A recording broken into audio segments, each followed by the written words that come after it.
I had this idea right now of making a video about belief in relation to moral, because moral is not a choice. It cannot be a choice because there is a moral standard that defines what is constructive and loving naturally. So, of course, we cannot go against that. So, moral is not a choice, which makes it difficult, but actually also near impossible to believe, because you have to go against nature. That's the definition of believing for something immoral. That's actually going against nature. And there are numerous examples about this. But the foundation of going against nature as hard as you possibly can is actually having sex with a child. But there is another level to that also, and that is actually having sex with a child that is yours. That's the worst thing you can do as a crime against nature. There is nothing more off in terms of the internal natural moral compass that you have. It is north is north. It is north. It just is. Up is up. Down is down. We have to have that law. If that was possible for us to change, then Sweden would end up at Antarctica. Antarctica would end up in, and it would just be complete chaos. It just would not function. But as in our experience as human beings, relating to one another, wanting to get closer, wanting to feel as much love as possible, you really gotta know what is what. That was a fly. What you really gotta know that the definition between what's okay and what's not okay in terms of sex and maturity, and having a clear definition of that morality within you. It is like tentacles, like my hands here. And if you're not clear about your moral compass and the understanding of fatality and destruction when you go against nature in the worst way possible, as I described in the beginning of this video, your tentacles are kind of, they're coming close, and maybe they're starting to intertwine a bit. And if you use your imagination, you can understand the disgust about this, because it is getting closer, getting too close, but it is already damage. It is already causing damage, because this is just, let's say this is a child and this is an adult. This is a child who's just like, hey, what's going on? What's happening? They have no sexual context at all. But somebody who has matured has that. They have not been matured enough in their understanding, emotional understanding, so they cannot see the perspective and see the damage. And yeah, that is a long video, transmutation.se. But what I'm getting to is that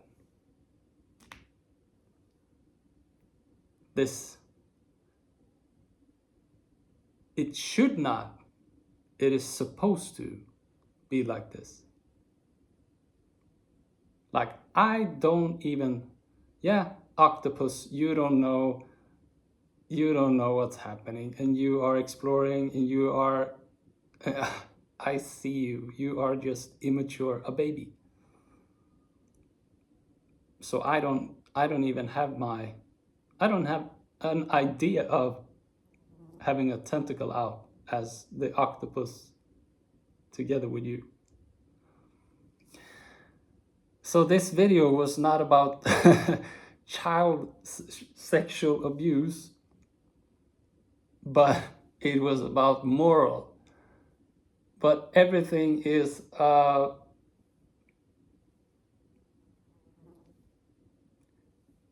it's a relation between understanding what is moral or not. And if you look at what is moral in relation to everything that you are, it is understanding that north is north and south is south. So what does that mean in a contrasting universe? It means lie and truth. Oh my God, everybody who lives in Antarctica are liars. No, that's not what I'm saying. You need to understand polarity and be true. And as you wish for something, as you dream about something in your life, it will come to fruition in relation to your readiness. And your readiness is your understanding. So you actually need to be understanding of what you are receiving, or else the universe goes against moral and just like, well, he seems to get it, like 63%, here you go. And that's a recipe for destruction. But I can keep calling for what I want, and eventually I will get it. But it will become a dream come true or a lesson.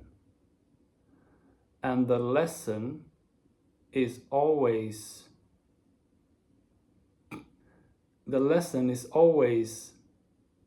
destruction and pain. And the dream come true is wonderful. It feels great. and this involves other people, and this involves other people. So this will cause pain. This is not okay. This is wrong. Because it was based on a lie. Because it was in fluctuation between what was true and genuine and understood in relation to the universal laws, which governs the electromagnetic fields that are actually creating polarity. I think I got that right. So it's like, imagine that this is like a bar, like a loading bar, and it has, let's say it has 100 boxes. And as you state your worthiness, your belief in it coming, you're stating that this is gonna be so fantastic, you are realizing your own dream, and you are actually also building and creating outside of yourself that is a co-creation to become what you dream about, as this is affirming. So you are reinforcing the belief in your creation and also in your dreaming. So that fills up a box as you believe. So you load up the belief, and the universe will deliver when the time is due, when you are ready. So what are you asking for? Are you asking for, I feel that I really want to have like a girls' summer camp, just to strengthen girls who are having troubles with their parents, and they need support and to understand what life is actually all about, so they can heal and feel beautiful and support themselves and create a great life and become great role models, because they come from this destructive background. So they will contribute greatly to the world. And as you are, what did I say, 63% in moral understanding? Oh my God, I need a calculator.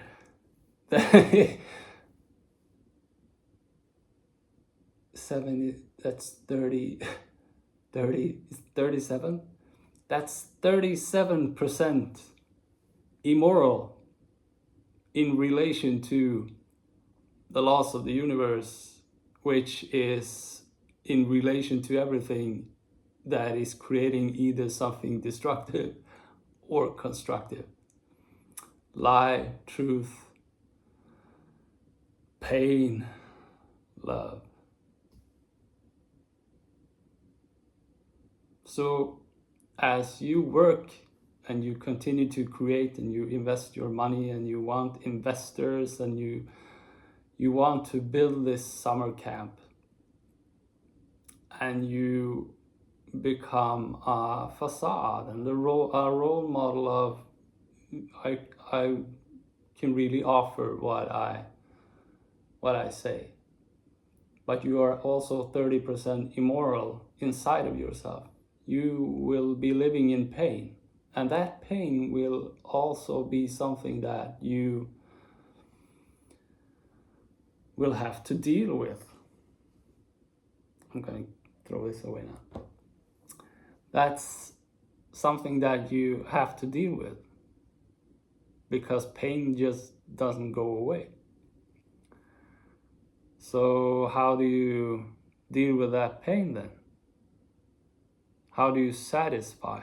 Because pain, satisfaction, that's the polarity. Because pleasure and satisfaction is one and the same. So if you got a lot of pain inside and you are immoral and you aren't understanding what is what, things can go very wrong. This flies. Things can go very wrong. But the universe delivered that camp despite your immorality,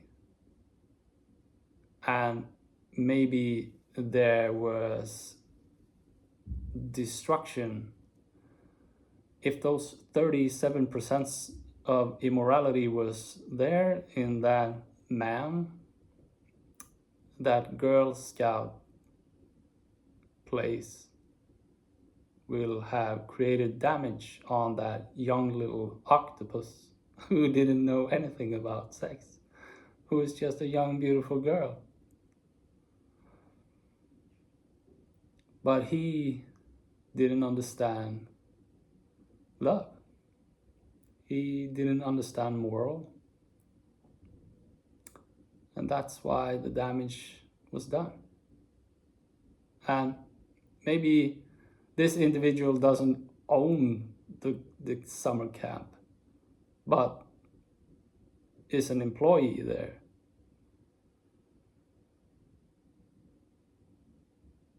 And that is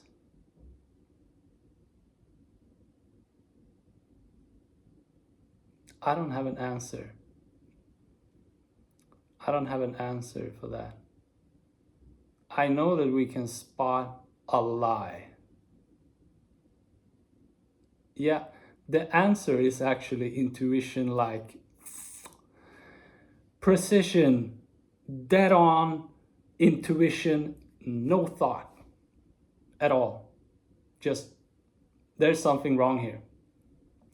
There is a tentacle out.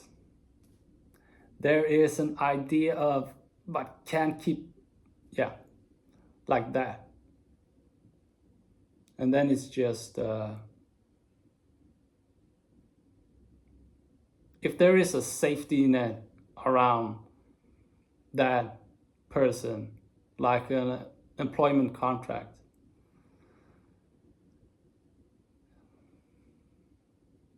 this is why we shouldn't have these rigid, solid foundations based upon superficiality. Because it's so destructive. It is extremely destructive. Because that young girl who is being traumatized by that individual who is supposed to have a moral understanding will keep this inside as damage and trauma, and will carry on as in relation to her offspring. And her offspring will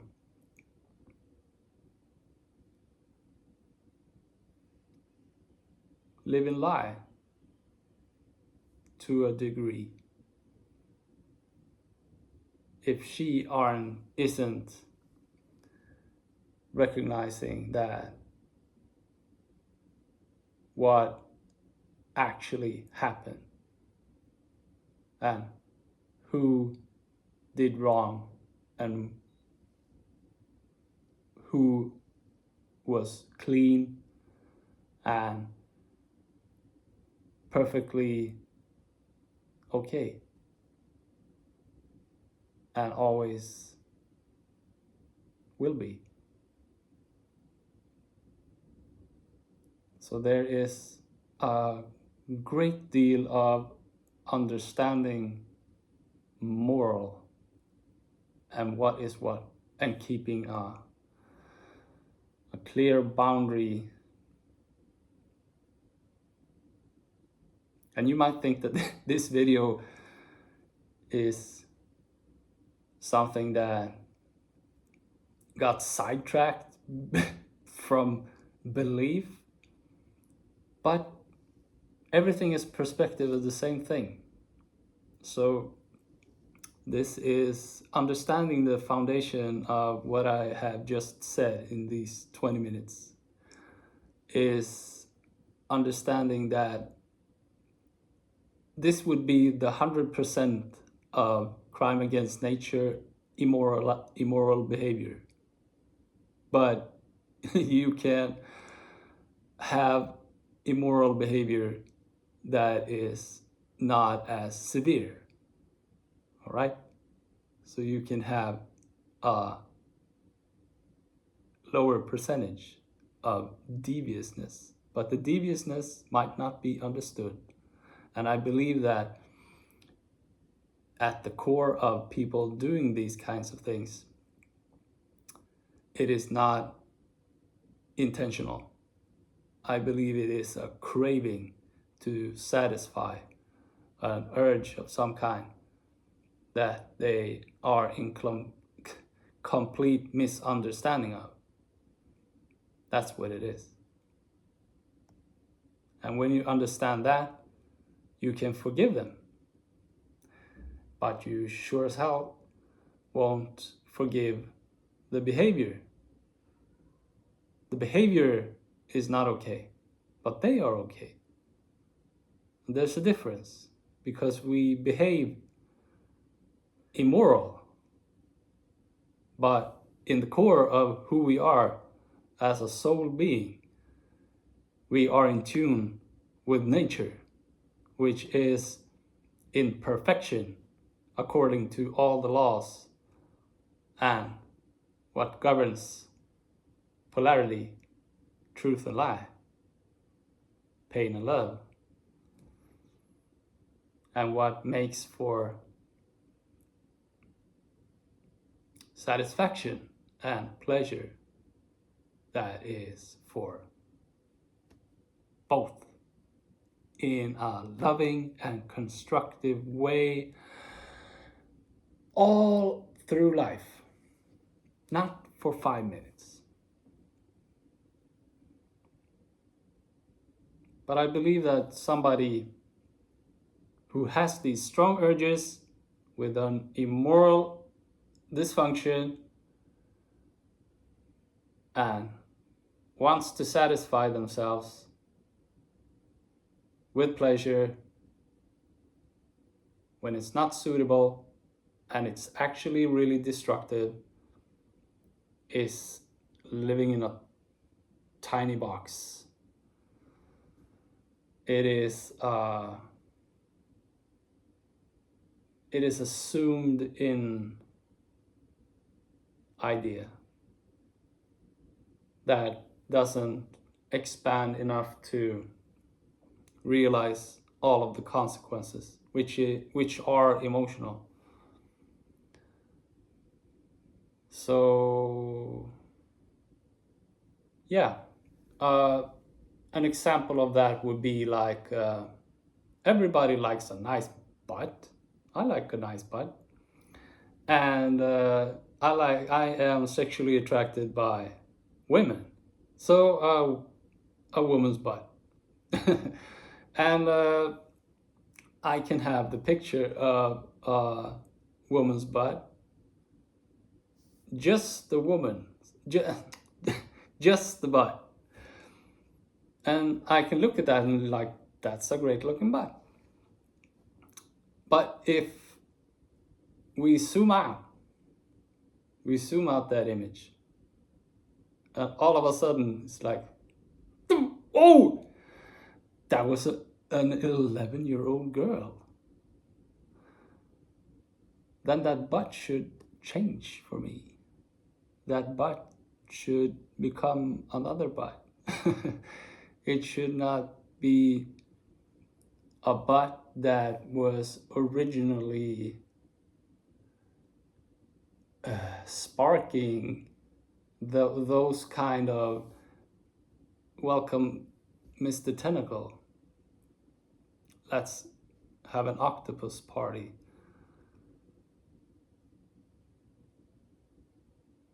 But for some it does. It stays that way. And that's an immoral dysfunction. That's immature and immoral. Immoral and immature are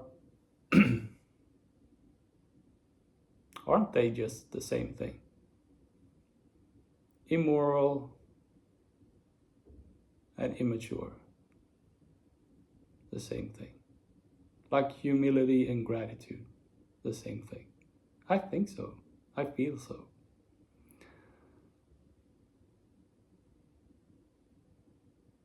So, again, back to belief and the universe delivering what we are wishing for.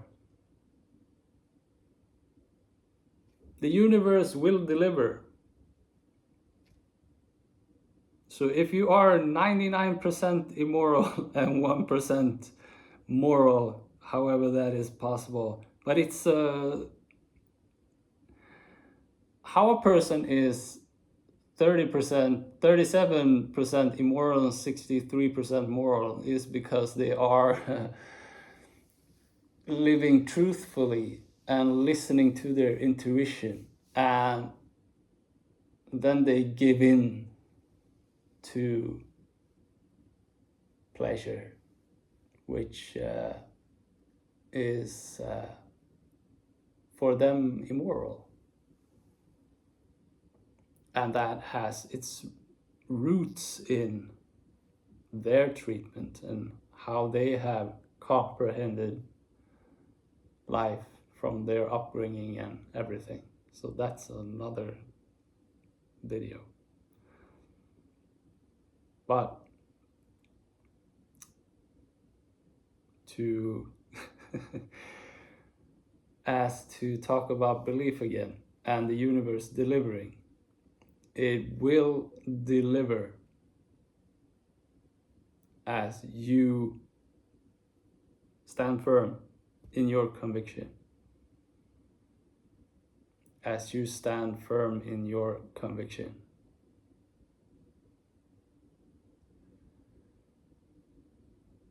Because, well, that's because God doesn't judge. God doesn't evaluate, and God is all love. It is a source of all giving, all forgiving energy that just keeps giving to those who believe it, to those who believe they are doing the right thing. Can you see how something immoral can become a manifestation and a reality?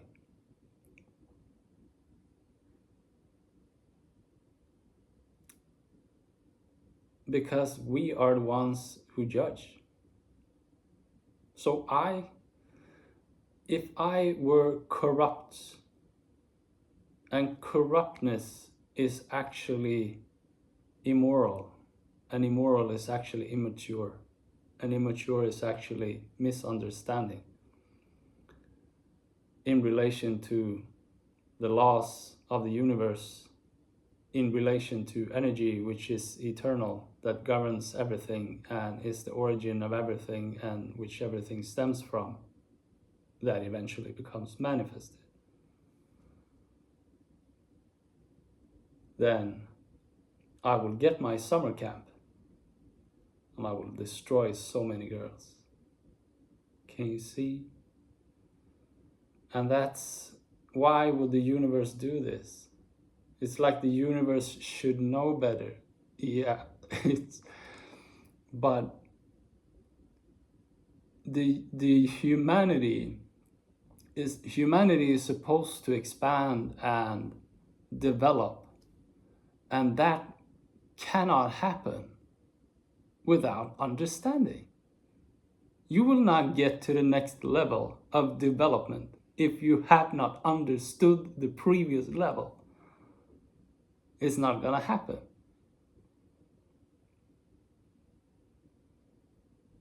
So as an individual and as a collective, these things will just keep on coming, and they will get worse. And this summer camp thing, don't get stuck on that. That can be one father with 2 daughters living in a house in Michigan or in Antarctica. But it can also be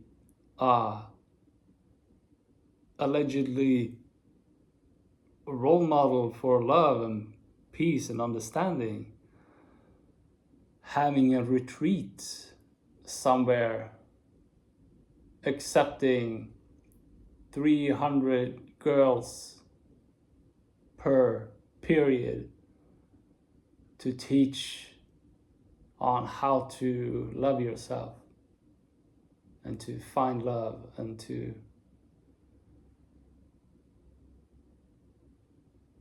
but without moral, without moral,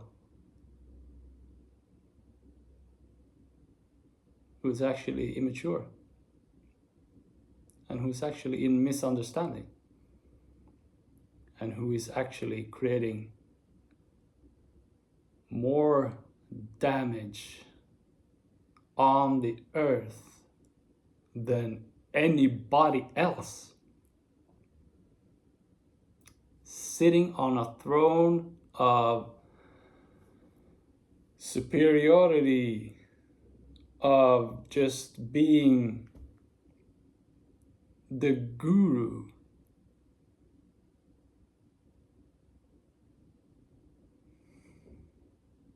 That is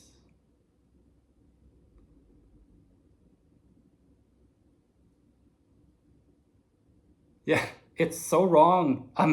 Why I didn't talk is because I wanted to find some other words to describe it. I wanted to find some other words to describe that. But I don't have any more words. Because they know. That's what makes it so incredibly wrong. Because they know.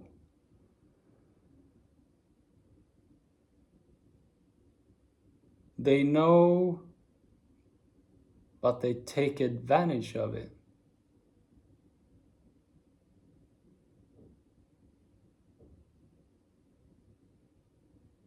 And I believe that those 300 who now are women, who come to these retreats wanting to find love and find themselves and heal, are coming from trauma. They're coming from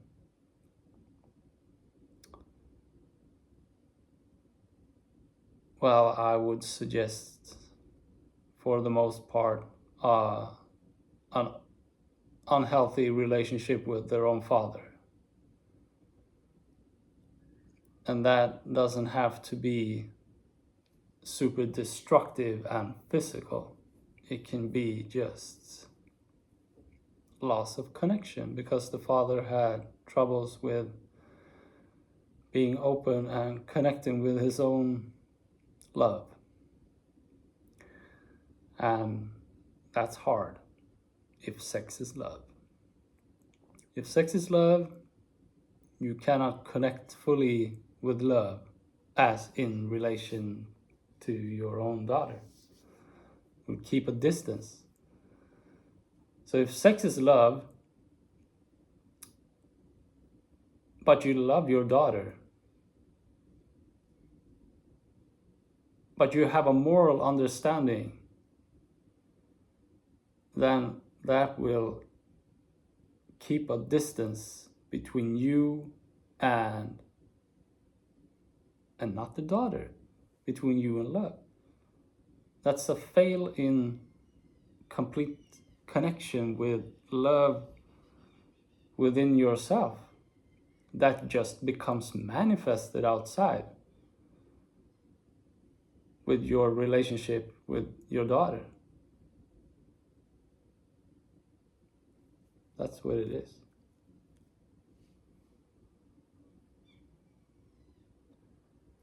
So that's why it becomes, if we're gonna refer back to the video and belief and moral compass, because we can meet a partner and get pregnant together and deliver a child, the woman, and everything happens that is supposed to happen, all in love. But it isn't, because there is a misconception from both parties about what love is. And that is actually the same, because the universe is all about attraction. It's all about attraction. And the partner you meet is actually where you are. But you have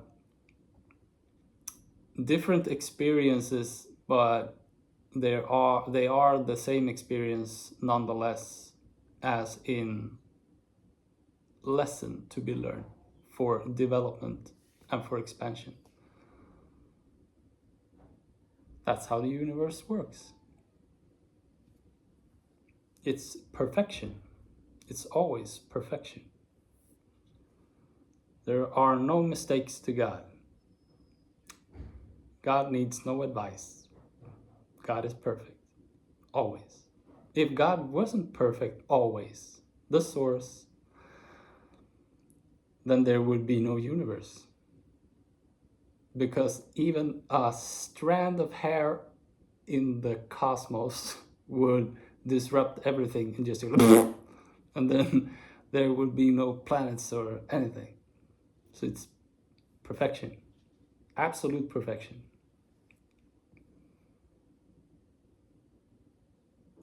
But everything is a lesson to be learned. I dropped the ball now on the parents having the kid and stuff. But where's the ball?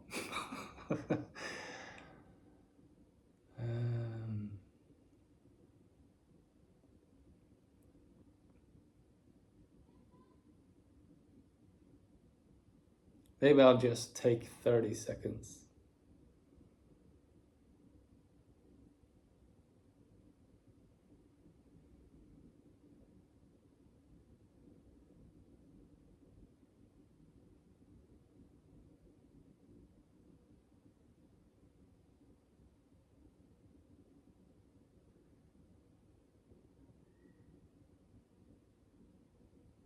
Yeah. The child is born in perfection and will be brought into a world that is corrupt. And corruptness is a product of immorality, which is misunderstanding of energy in relation to the laws of the universe, which governs everything in perfection. So the child will begin to question themselves and search for answers which become existential. And the amount of existential questioning is in relation to the perceived trauma, which is all about sensitivity within the unique expression and character of the child. So this might be an atom bomb for a child. And if this is an atom bomb for a child, and that goes on for like 15 years, you can just imagine what that child has to deal with growing up. It's so incredibly damaging, but it's so incredibly rewarding on the other side. And that's the rose. That's the rose that grew from concrete.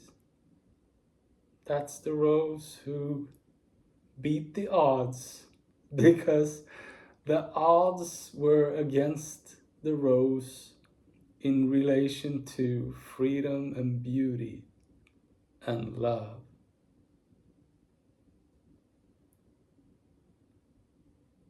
Really big odds against that.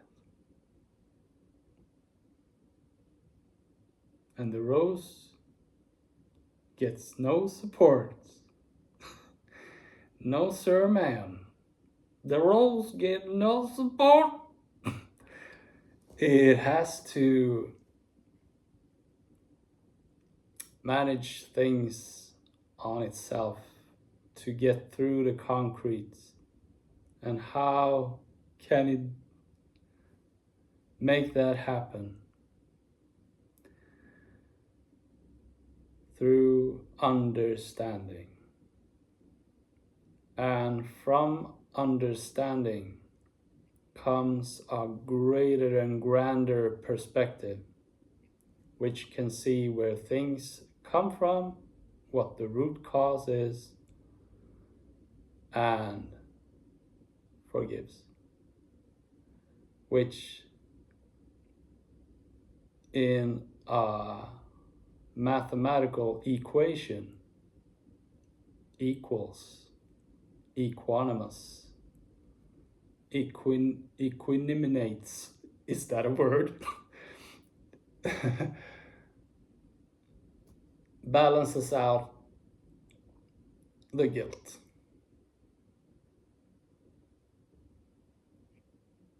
And the guilt is caused by crimes against the moral standard of the universe, but also in relation to how you understand those. So the guru, again, who takes advantage of women, will create so much guilt that it's like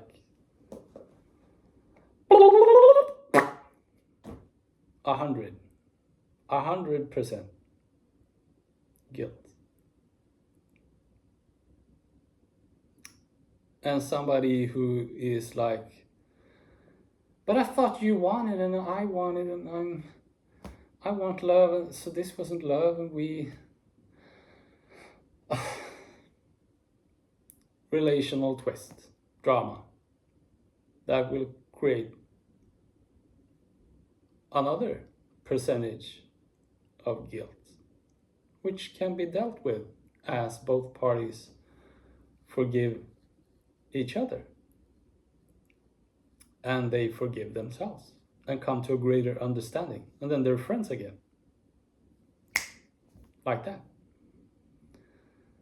which can happen between countries and continents and the world. And then we live in a world of peace.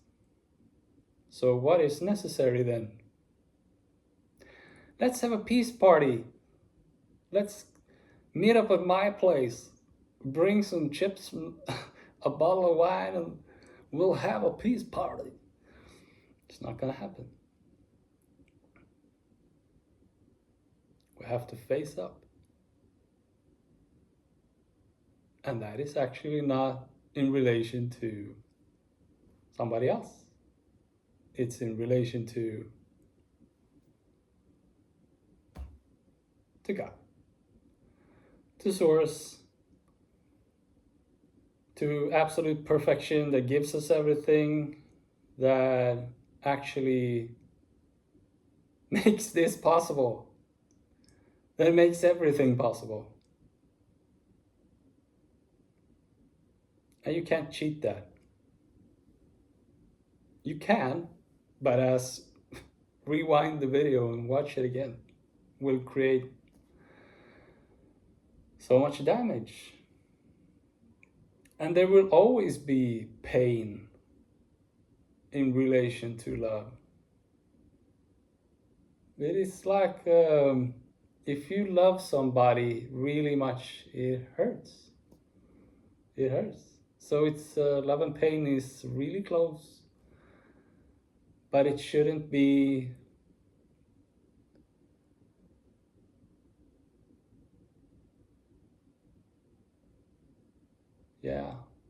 how to define that.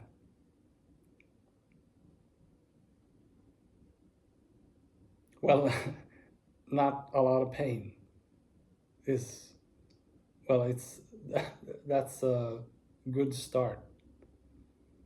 Not a lot of pain, but a sense of, not like if you walk out of here, I'm gonna die because I'm nothing without you. But every time you go, my heart longs for you. It wants you to come back. That's love.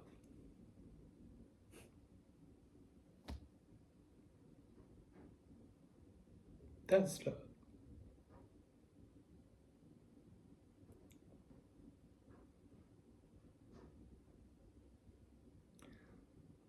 And you can't fake that.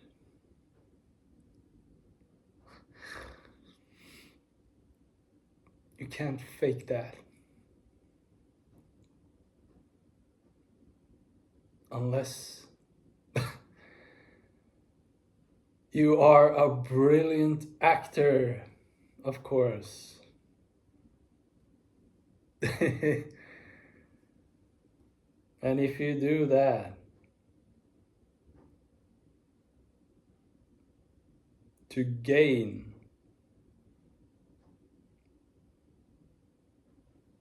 something else than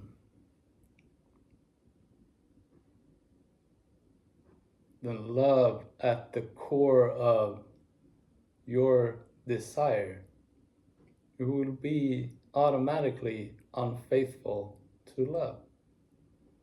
You will already be cheating before it has even begun, because you are not in alignment and in understanding how precious and how valuable true love is. Because you know what? There is no comparison. There is actually nothing that will ever exceed that. It is the highest.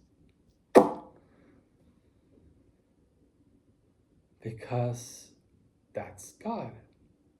God is love. And we take love for granted.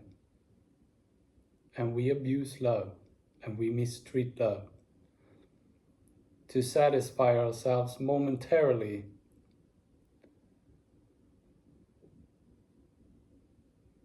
without dealing with the consequences.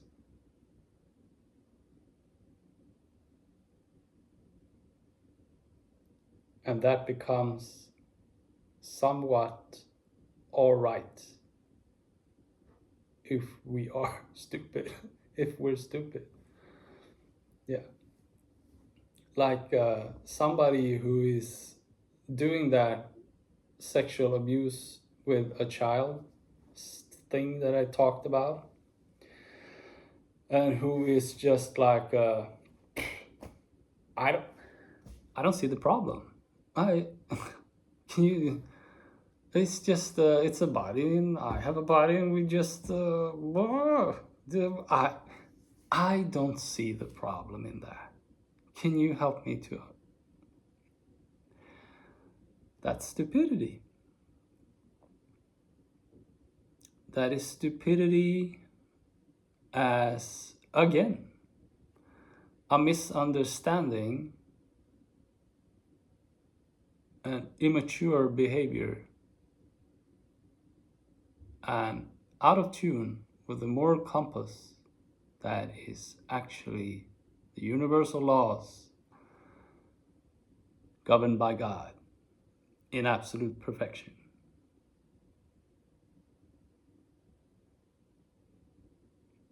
So can you see how crucial this is, that we understand how the universe actually works when it comes to projection and reflection, attraction, sex and love, desire and dreams, and truth, what is actually true. And what is actually true is also what is actually love. And what is actually love is all okay in terms of forgiveness, as we need to continue and get another chance. Can you see that? That's why it's always giving everything for a second chance.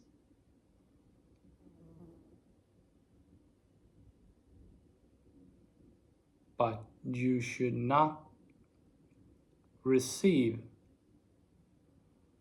the first chance at all of what is called love in the name of the lie. That's what destroys everything, because it's going against nature. It's a crime against nature. And that's what puts everything upside down in the entire world.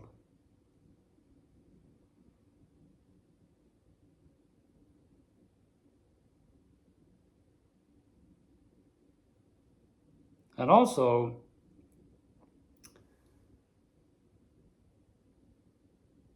we give our children so much despite their dissatisfaction and ungratefulness all the time. They can behave however they want, and they will still receive clothes and shelter and food and everything. And then we wonder why the next generation maintaining society is dysfunctional and medicated. Well, it's not hard to see.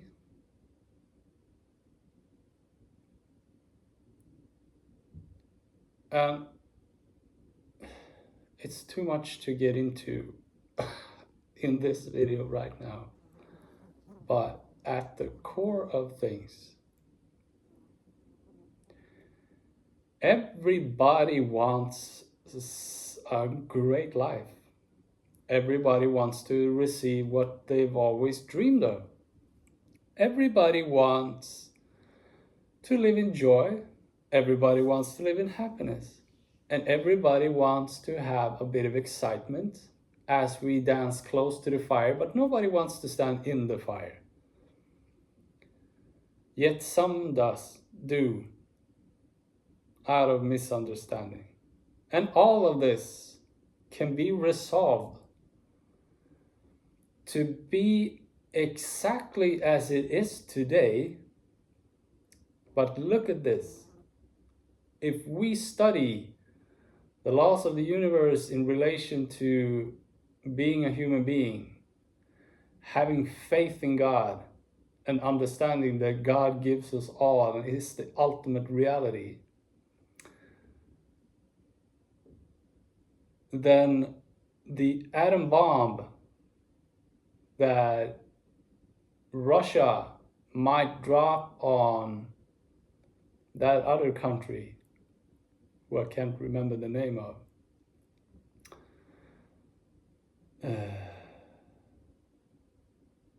yeah, I'm terrible with names. Terrible. That thing can become like a guy on the street who just reacted in like aggression to like, hey, up here in the town square. And that's it. It will have consequences, but not as gravely as nuking.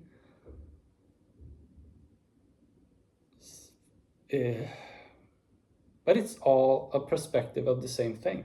And it will all develop and unfold and be manifested as an action in relation to our mutual and collective comprehension of the laws of the universe and our relationship to God. That's what it is. So if you look at people who are great at astronomy and talking about Atlantis, for instance, Atlantis was real, and it existed because people had a good comprehension of the laws of the universe and lived according to those in relation to God, which is in connectivity through the heart, and that is not possible without paying gratitude.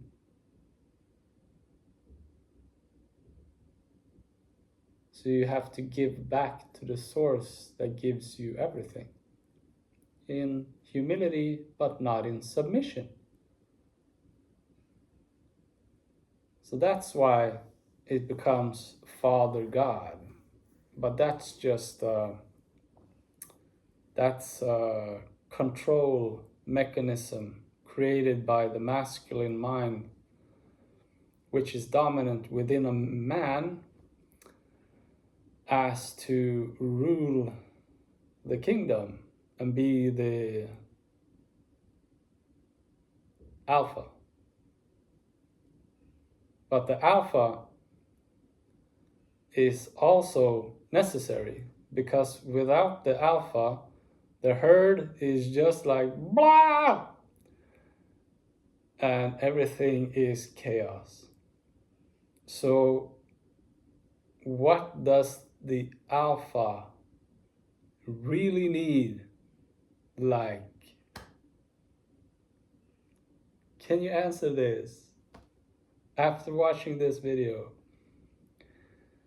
it needs to be emotionally understanding and have a good sense of moral as to lead the herd. And will also do that in joy, happiness, and humility, as to be equal to everybody in the herd and not be superior to anybody. That's success. And you can look at this in regards to like the picture behind me with a staff walking and leading 5,000 people over the Nile. in Egypt, or your family, or your family, as you are a team together. That's also because you can lead 5,000 people over the Nile in Egypt, but um, it's all about contribution, really. What are you looking for? What's your goal with what you're doing? And is that goal in relation to your destiny? And your destiny is what unfolds and becomes a reality as you follow it. And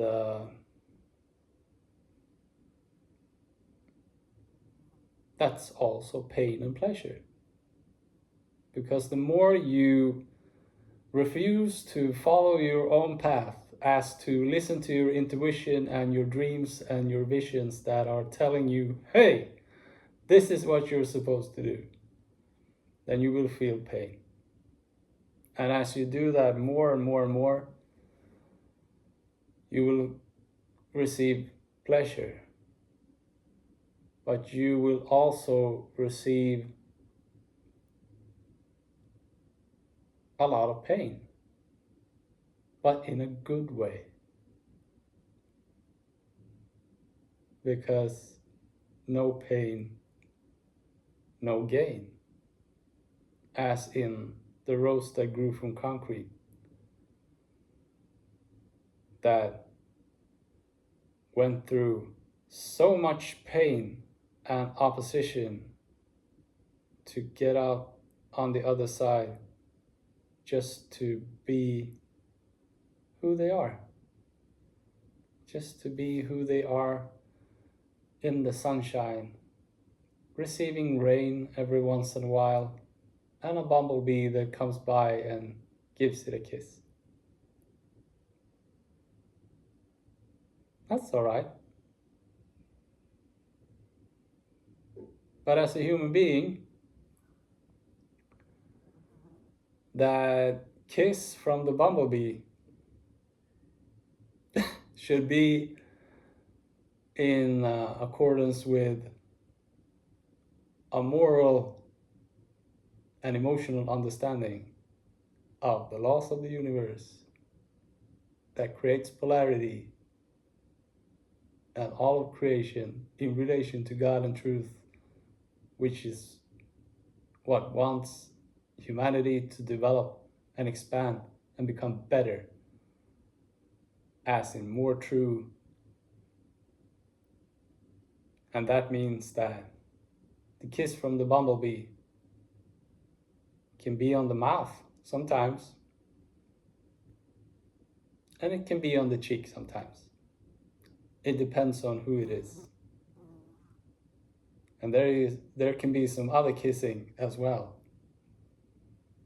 And that really depends on who it is and what's going on and what you are reading into the situation and what is actually happening in this energy exchange that creates either a credit or a debit, as in more guilt or in more positivity, which is healing.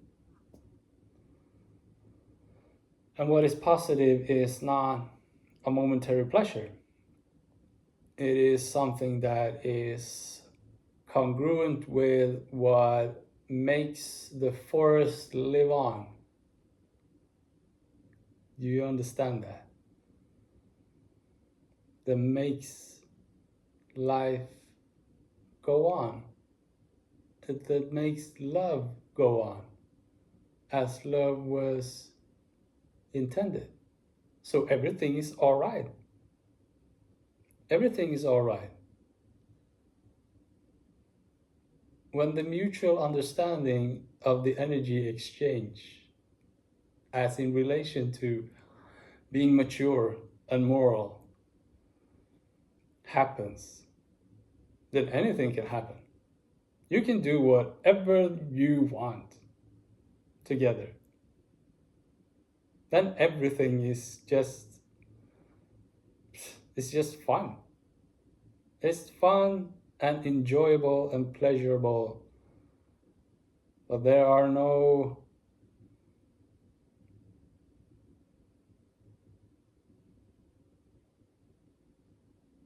desires to do that in order to heal. In order to heal. Because you're healed. And you just want to do it because it makes you feel great and it's fun and loving. In a moral, mature fashion, of course. But then everything's all right.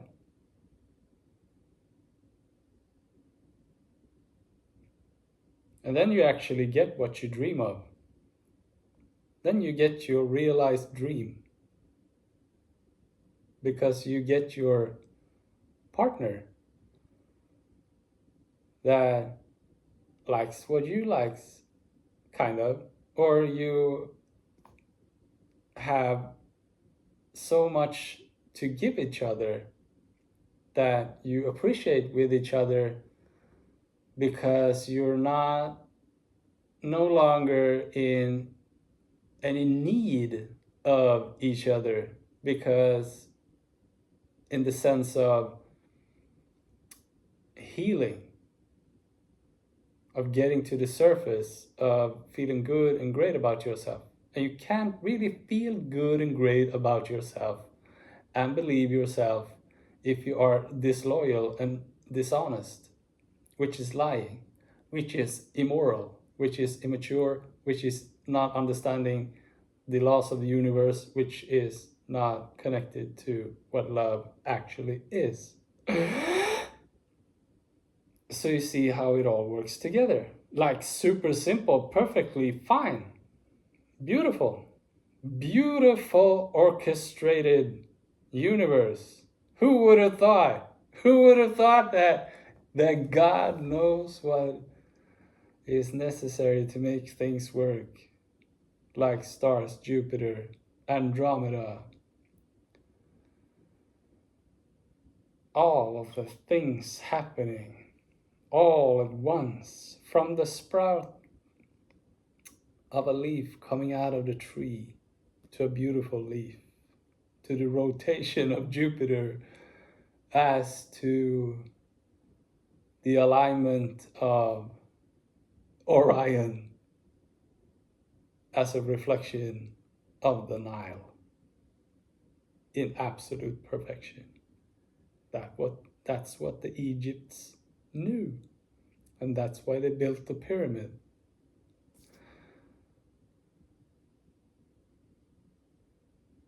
I heard that the fall of Atlantis was that this is a harnessing. It is a harnessing of energy. And the more true and powerful something becomes, it is also extremely lethal when you take all that harnessed power and disrupt its alignment. It is like you have a crystal and you harness the power, and it has to go in perfection with that crystal to distribute the power. It is a nuclear reactor. And if you disrupt that crystal, then all of society blows up and everybody dies. Like Hiroshima or whatever. I don't know how that happened. What's the other one? Chernobyl. Chernobyl. The other one. That's the human error. And the human error is avoiding from what is healthy and stable as an individual that makes for an error. So there were human errors that destroyed all of it, which is unfocused, which brings us to focus. Oh my God, this video. Which brings us to focus, and focus is actually not tension. Focus is relaxed, but we get taught the opposite in school. Concentrate! I said concentrate now. Yeah, tense up, no relaxation, and actually not focusing at all. And a relaxed focus is actually when you are not questioning so much, like existential stuff. When you're not questioning yourself and you are just in appreciation and just, yeah, what's this then? And you are exploring and you are actually experiencing as much as possible because you're just taking it in. Like the rose you're looking at that has grown up from concrete. You don't judge it, you just appreciate it. And you just want to give it love. I'm not necessarily talking about me here. It can be anybody. And that's jealousy or inspiration. And God is all about inspiration. And inspiration is actually not judging and condemning. It is actually the grander perspective. So inspiration is actually the artist that can see the big picture and work with everything to create something that is beautiful for everybody. Isn't that a beautiful definition of a rose that grew from concrete that also took the lesson from all of that pain and made something good out of it?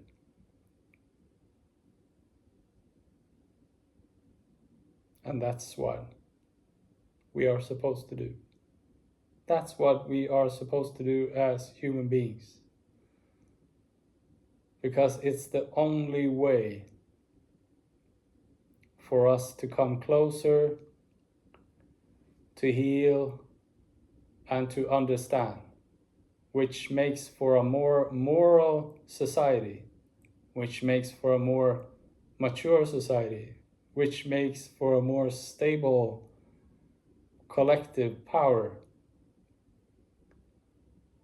that makes us nuclear fusion driven from within, as we are God. And then Atlantis rises from the surface. Where? What ocean? It is a metaphor. Now, I might be wrong. There might be islands coming up from the bottom of the ocean. I don't know. But I believe that everything created artistically in symbolism, like the pyramid, were people that really wanted to give the world the most simple monuments as for us to find understanding inside the metaphor, because in a text there will become an absolute truth, which is always a lie, because it is something that becomes static, and something that becomes static is actually not relating, and something that is not relating is inhuman, and that is actually not biologically possible, as everything transforms constantly and eventually decays, which something like that should have done a long time ago. Because when you get to the understanding and you really punch in the understanding about the universal laws and morality and maturity and God, as in relation to pure awareness, consciousness, all loving, giving source, you're not good to go, and you will never be, because you still need to relate, which makes for you living a life and experiencing things. And if you take that out, like, can't we find like a model that makes us that we don't have to relate so much? Well, then you lose all of the experience.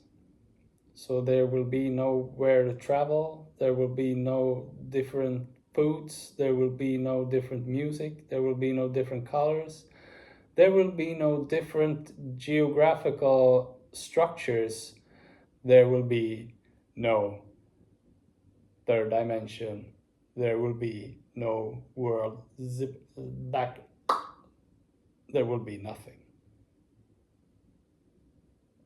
So it's kind of important as to keep things alive, because the static is the dead. That's why it's important to dance every once in a while, but not forcefully. You shouldn't dance with somebody holding a machine gun, and you should not have to numb yourself to become close to an amoeba to dance. But those are all tensions coming from either way,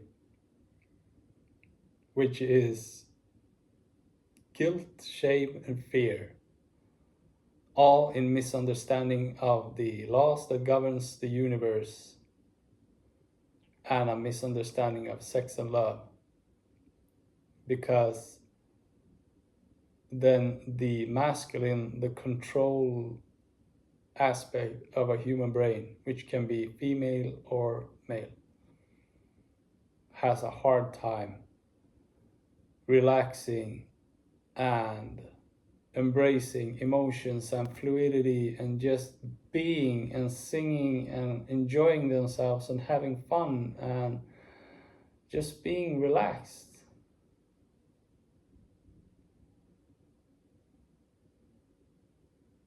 As this is okay, and doesn't have to lead to anything sexual. It can just be fun. And just enjoy each other. And enjoy the time together. It doesn't have to lead to sex. That fly. And that's, you might look at that like a male trait, but it's female as well. And it's all about this pleasure climax all of the time, like hitting the the maximum all the time, the maximum. But when the maximum is hit, it also leaves the minimum. So when the maximum has been, oh, complete ecstasy, and then, yeah, what's the opposite in a world of polarity? So there's nothing wrong with it, but you shouldn't live in like a constant chase of the the ecstasy and the, because that's not living. That's actually torment and becomes painful, as it is impossible to have these fireworks all the time. So how to deal with that? How to deal with that? Well, it is to come down in what is actually wonderful and beautiful and so loving as to be with somebody that you feel love with, and just enjoy them and enjoy the time together and just be, and then do fun stuff together.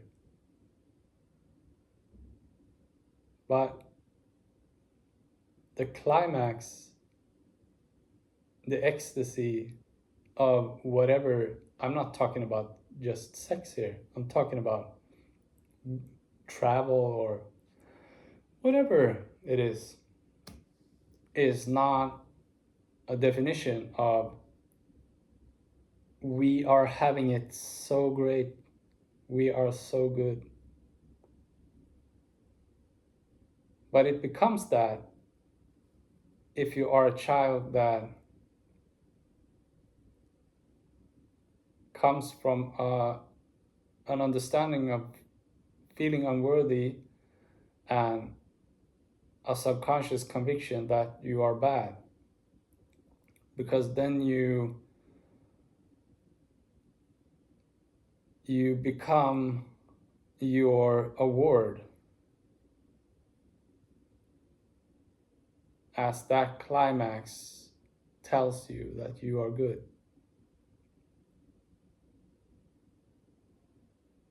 But that's not true. It is something to appreciate.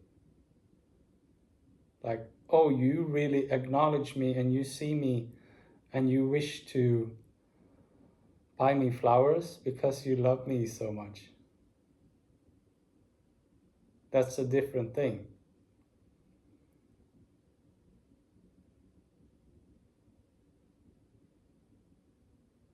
So you gotta feel good about yourself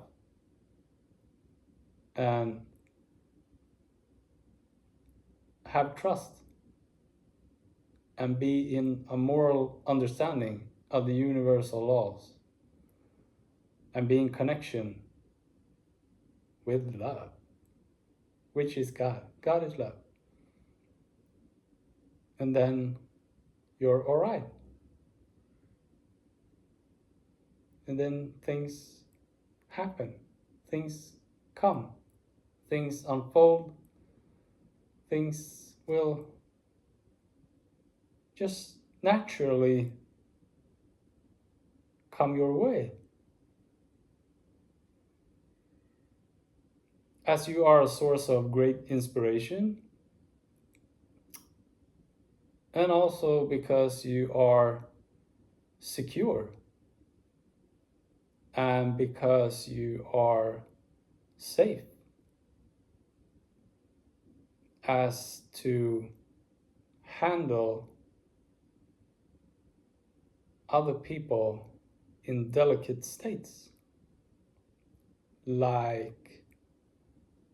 And you might jump to those 300 women at the retreat here or the Girl Scout camp, but your kids, your own kids,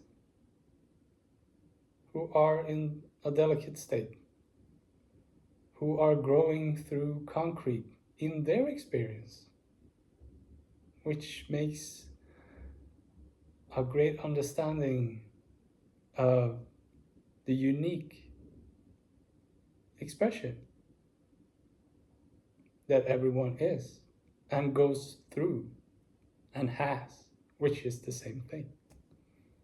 It is a human experience. And how to deal with that? I'm me! Well, you relate. You relate. And that's how everything works. But truth be told, when somebody wants a satisfaction for a need, they will bypass truth and intuition and go for that as to soothe the pain. But if you are in tune with your intuition and just struggle with something and wish to find a greater understanding about that, you will call bullshit easy. So if you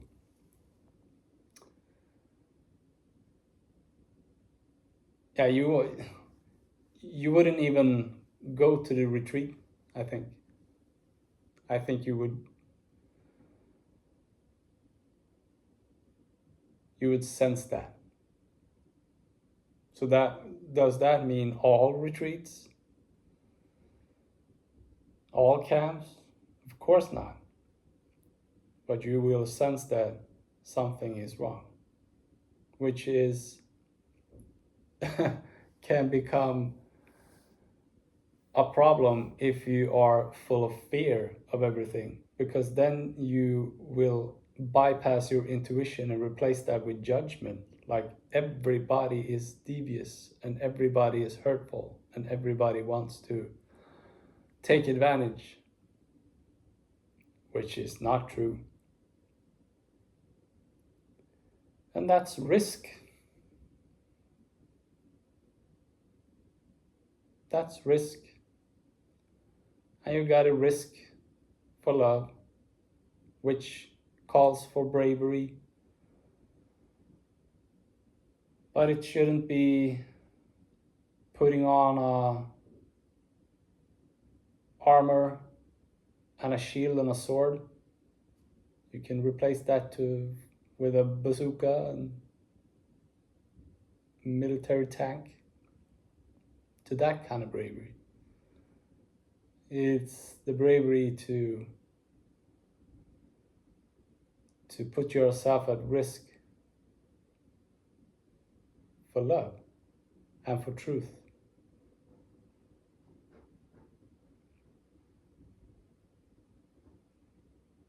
And actually be willing to die for it, because it's that important. The rose that grew from concrete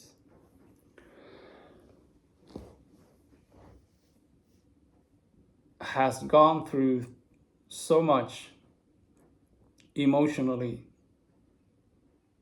in relation to sensitivity, that it's not a problem to die as long as the message is preserved.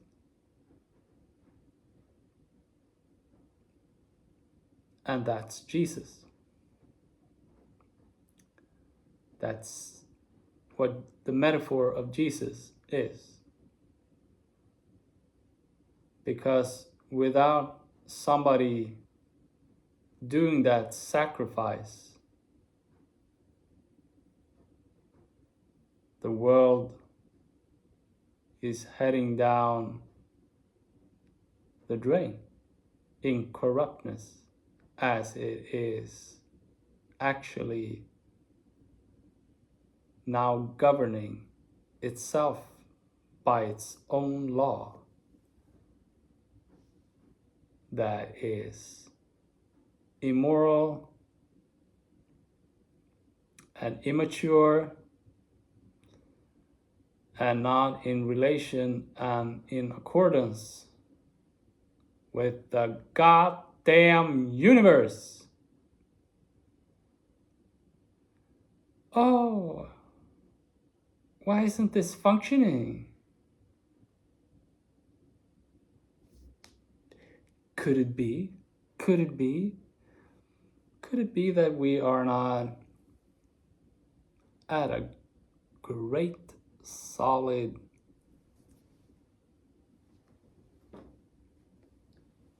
foundation?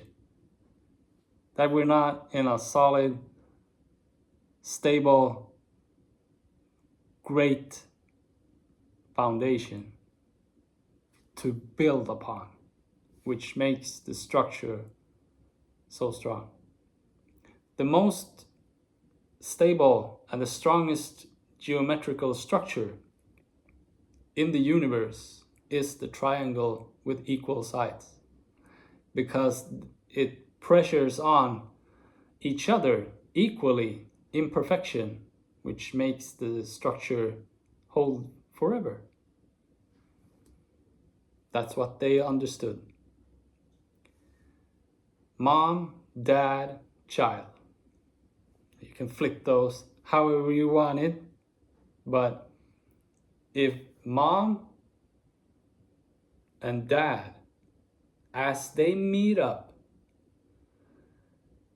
if they unfold and explore and transform together before they have a child, or as they do that as individuals and then meet up, because they will attract each other from whatever state they're in, as it is perfect attraction. They can be integrity, which means that they understand all of the video from the beginning. And that will be so extremely loving that they actually are so amazed and humble that they almost or just about let the child lead the way, because the child is closer to truth and is actually seeing the world with fresh eyes as it is today. But to keep that stable, you cannot give the child majority and mandate, because the ego will become too great and you will actually kill the soul in the child if you become submissive and not help in maturity to lead the child as to be the next generation.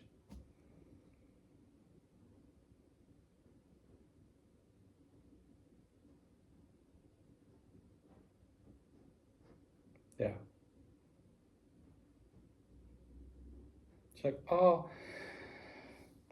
my kid, I picked him up at daycare today, and the teacher said that he said the wildest things about the universe and all of these things. And it's just like, oh, he's the mind of a child. They got so. Yeah, because they know. My son told me how the universe functions in like 25 minutes when he was 3 in the car. And I was just like, and afterwards I was like, I wish I filmed this. But how was I supposed to know that this was streaming? And yeah, we get a lot from actually interacting with each other. Can you imagine? Can you imagine? Can you imagine that we get life and love from interacting with each other? Who would have thought? I thought it was on TV, and I thought it was another course, and I thought it was on an audiobook that I bought with like methods in finding your soul, kind of.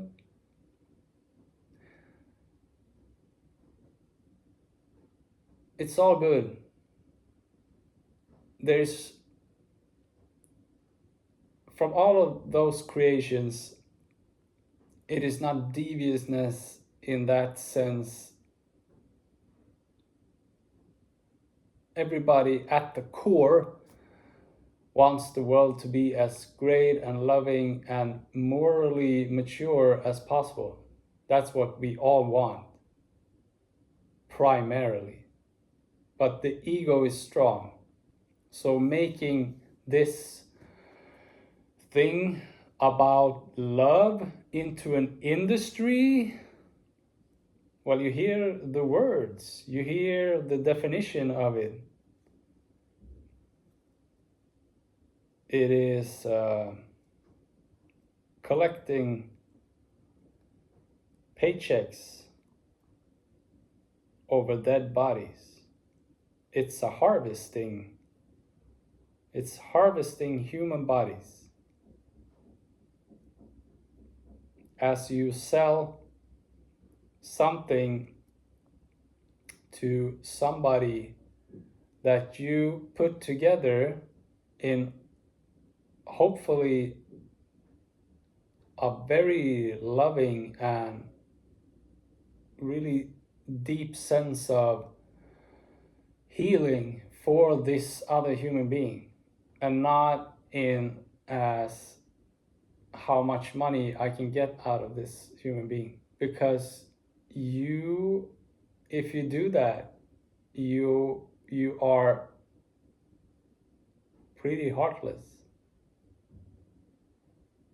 And it's all in relation to your experience and understanding and what you redeem to be the most important thing in the world. If it is people's health, and actually what that is love, and knowing what love is, moral compass, plus minus, lost God, or if it's your fat pocket. And people have been through so terrible things, and also being sensitive to those things. And to sell a course,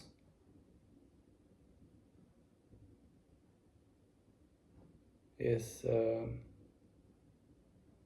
well, it's kind of a double thing, because you want to make a living and you want to make a change.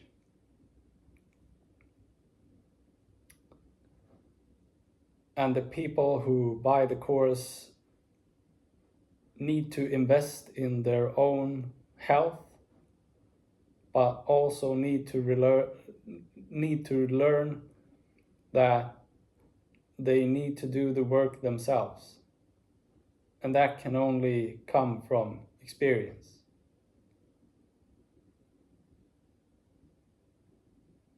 This video was supposed to be about moral compass and belief.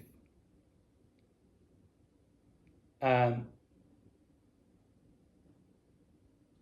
why would somebody have a course like that? And why would somebody join a course like that? Maybe both are in disbelief of their true nature. Maybe both of them are a bit immoral. Wouldn't you agree to that? Like they want something good, and they want to contribute, and they want to do something great for everybody and themselves. But on the opposite side of what is meeting up in the middle. I think that if we did that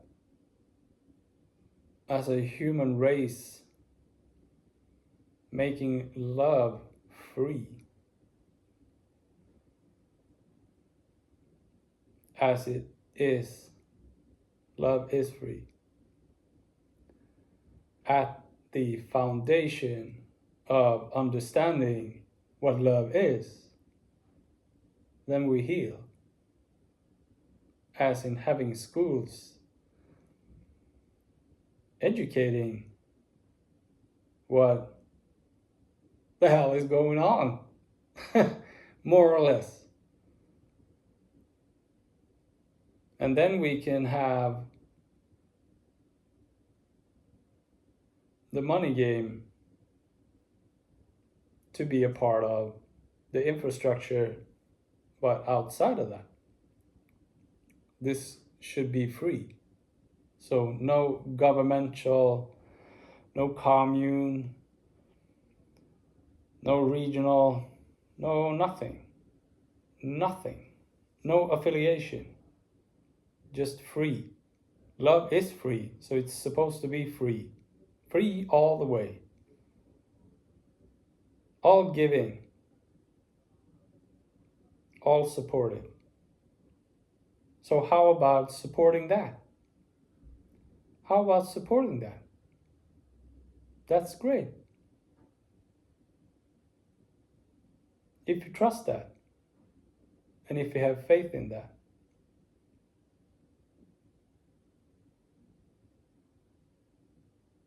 It can create a wonderful world where we don't chase after pleasure to fill a need caused by pain so much. It will always be there, but not as gravely as standing in the fire. More like being some yard away from it.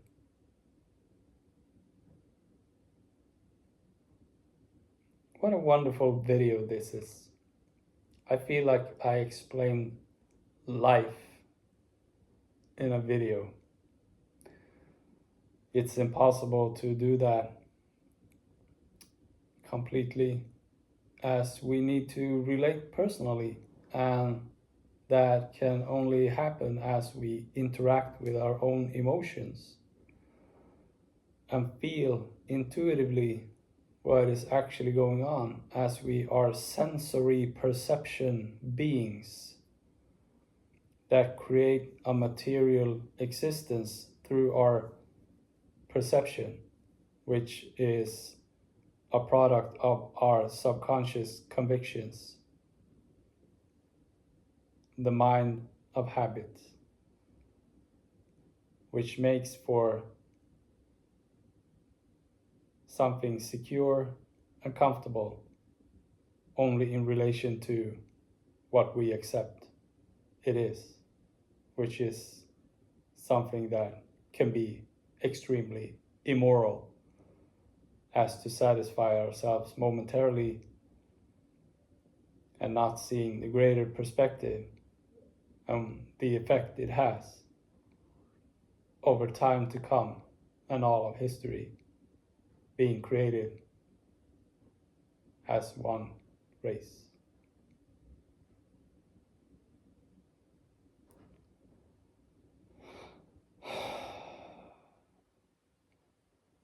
Do you ever think of this yourself? Have you ever had all of this understood within you? I have for quite some time. And it's kind of painful. I would say it has been so much pain that I have questioned my own existence as to this is about something wrong with me. But I just told you about everything about the existence in the universe as good as I possibly could. So why do I do that? Well, because of my subconscious conviction, the mind of habit that has been programmed with feeling like shit about myself. When it comes to appreciating and feeling worthy of who I am as a unique expression and a beautiful child of nature.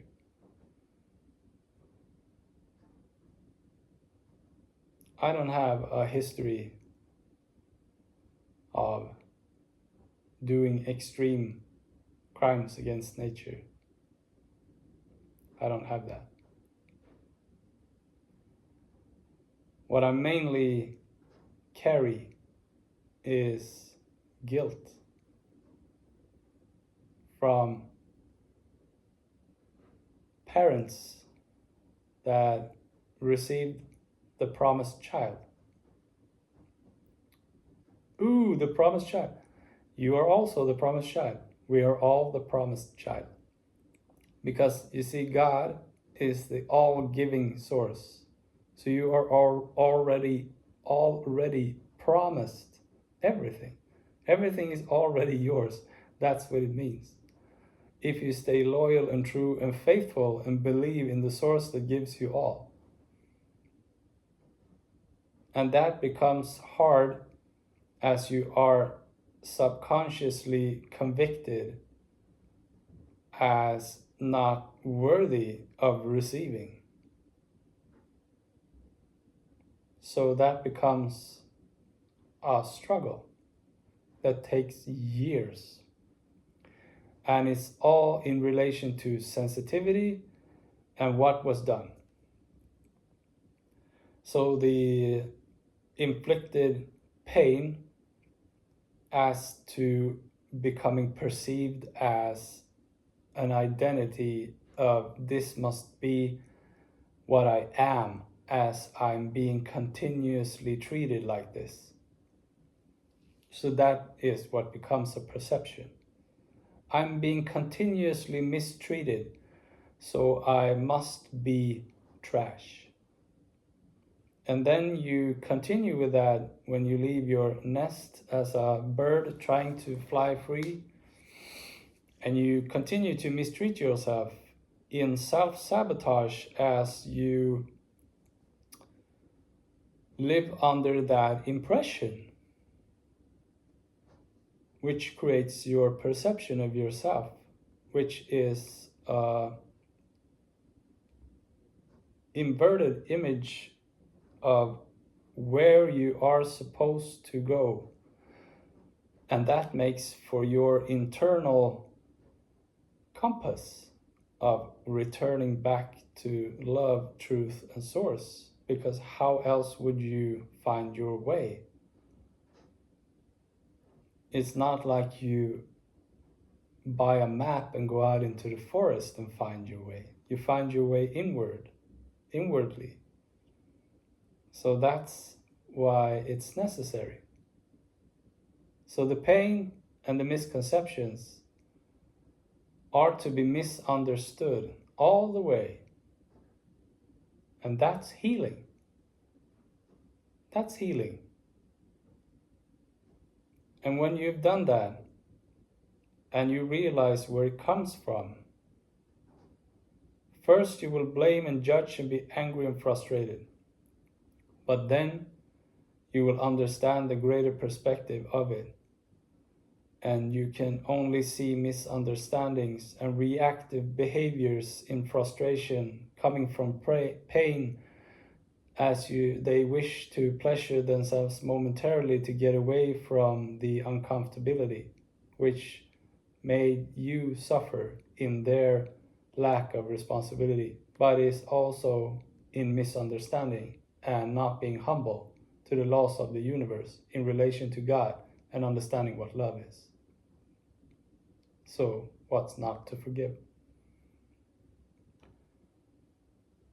That's why you can forgive all behaviors, because they're behaviors. And all behaviors that are destructive in nature are misunderstandings of the natural consequences, not comprehending love, which becomes blurry with pain. Whose pain is which here, and what is pleasure pain and what is hurtful?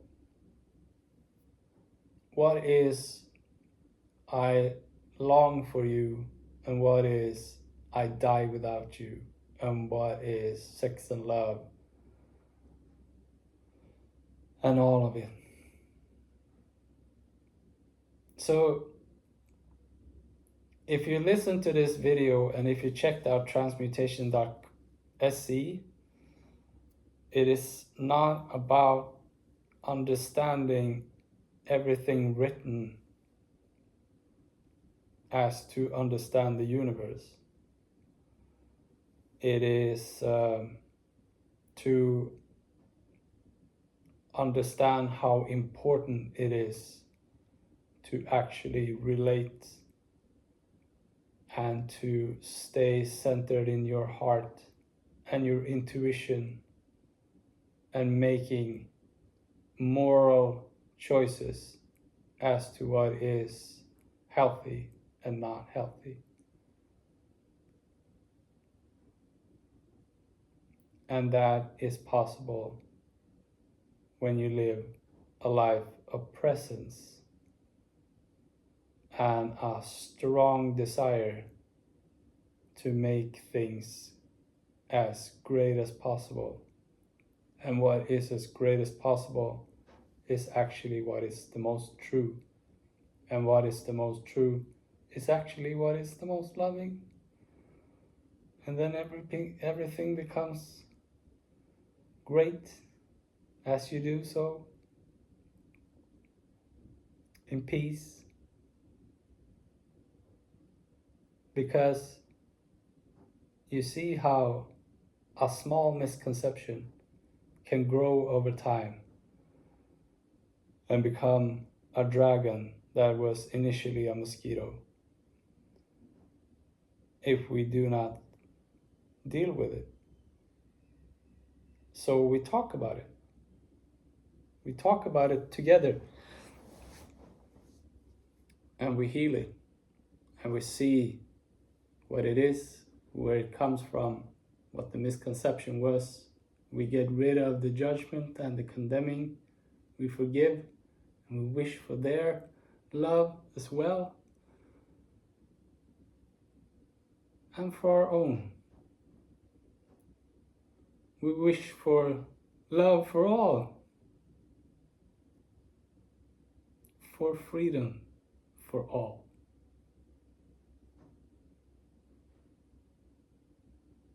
And it's not ripping a band-aid. It is not taking 3 pills. As trust is something that is trust and faith and truth and love is the highest of highs. It is the most valuable ever. Not today, but forever. So to earn trust, as you can hear from the words earn, is all about value. And earn is to prove. And prove is to understand. So I don't have to prove anything to you. What I have to do is to prove to myself. But then I can make the choice to share with you as to make for a greater understanding. And that's what I did.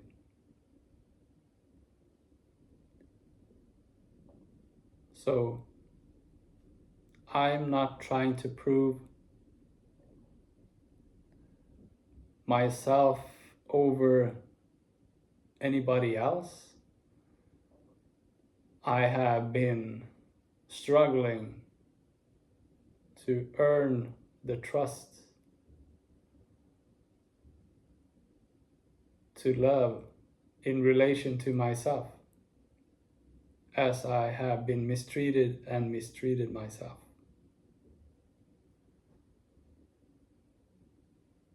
And all I have done in doing so, I have shared, as I wish for the world and everybody in it to come clean and do the same, and just be truthful and honest, as this makes for the best experience in the world. What is the best experience in the world? Whatever you are experiencing. If you are experiencing this pink pen, or if you are experiencing the eyelashes of your girlfriend blinking at you, or if you are experiencing holding your children's hand, or if you are experiencing a phone call from them talking about some practice they just did. Whatever. Because you are present and you are not questioning yourself as to your existence in relation to worthiness, as you are loyal and true to love. You are in faith. You are faithful to God.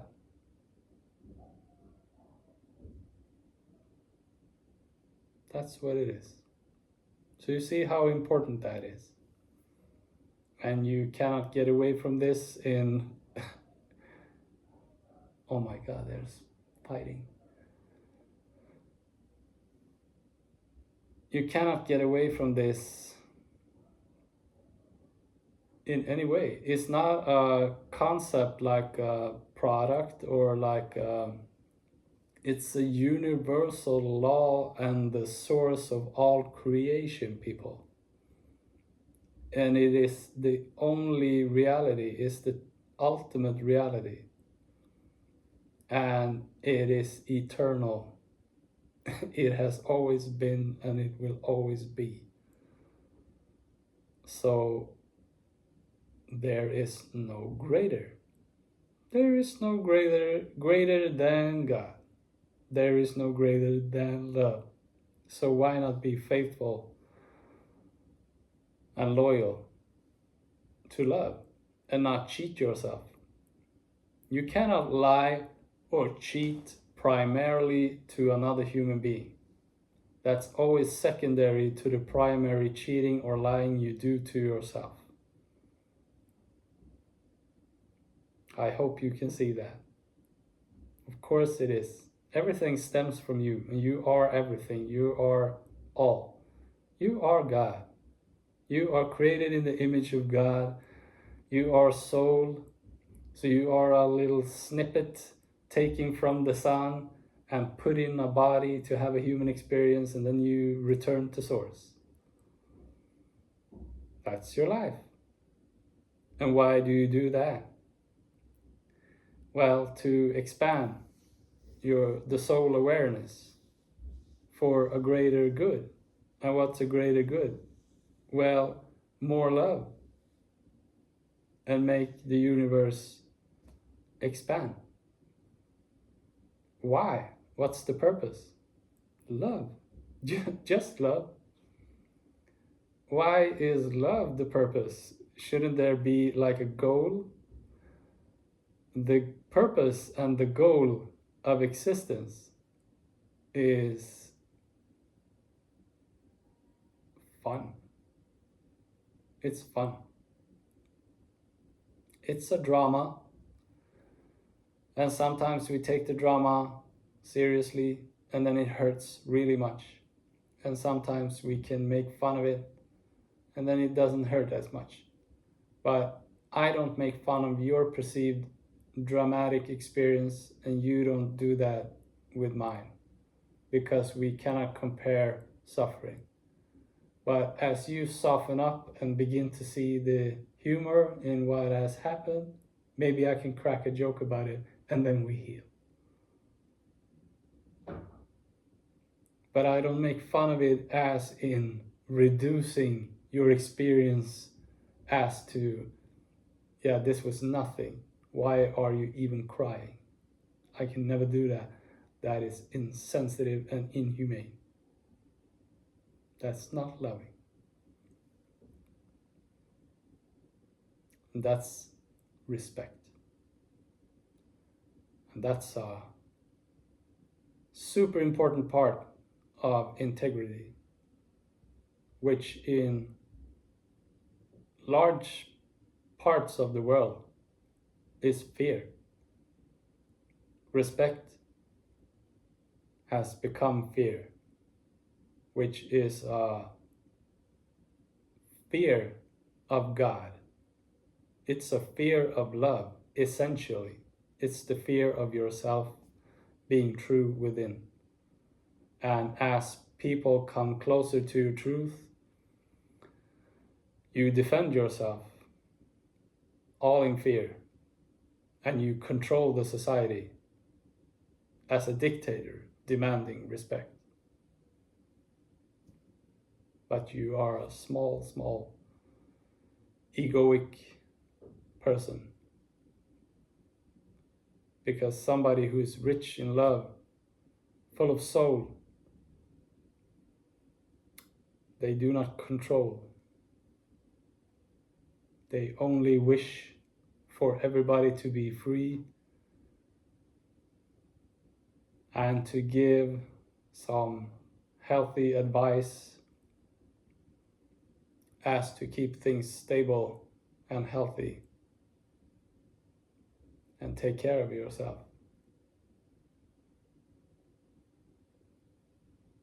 That's not a dictator in that sense. Because I cannot take a megaphone and walk around in camouflage in my kid's bedroom, screaming at them to clean their room and take care of themselves and be loving and compassionate and aim for a greater emotional understanding. That's not gonna work. I am approaching things very wrongly as I'm doing so. So what is necessary? Again, the same thing.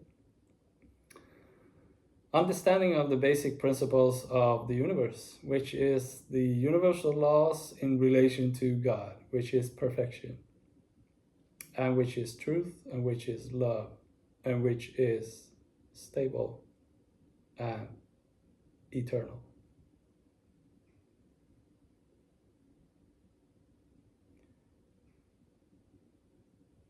But if you take that dictatorship again with fear and people in need and blah, blah, blah, blah, and you create religion that keeps people whoosh, whipped. So instead of being the humble guy who leads 5,000 people across the Nile in Egypt,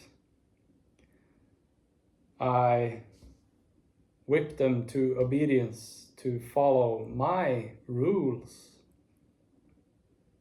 But that's not loving.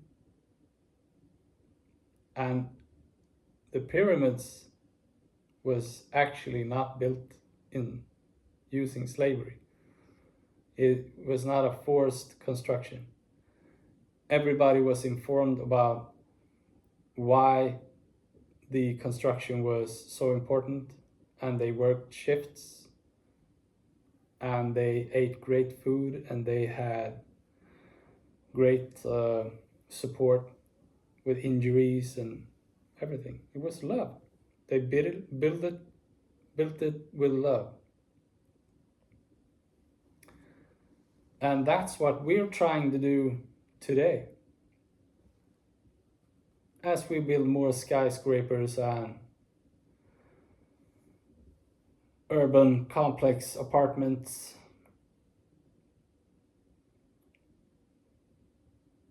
are we building something? What's our pyramid? What's our pyramid today? Are we building something that will have the message of love in all its simplicity when you understand it, that will stand the test of time for thousands of years?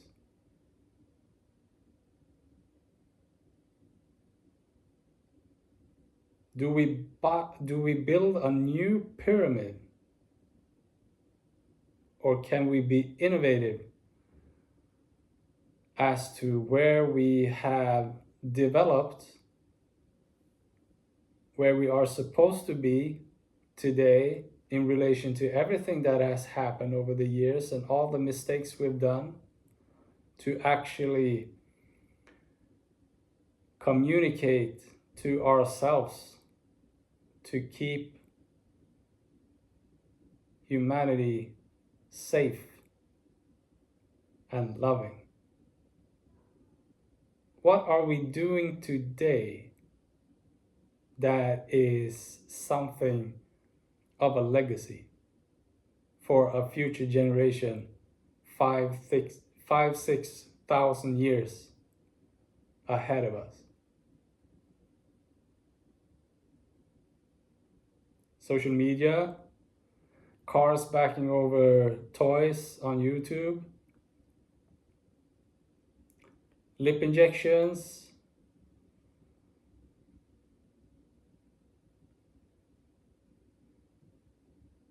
super expensive cars, 10 of them,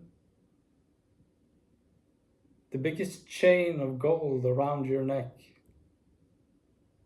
making you go to the chiropractor, but it's worth it because you are so flashy.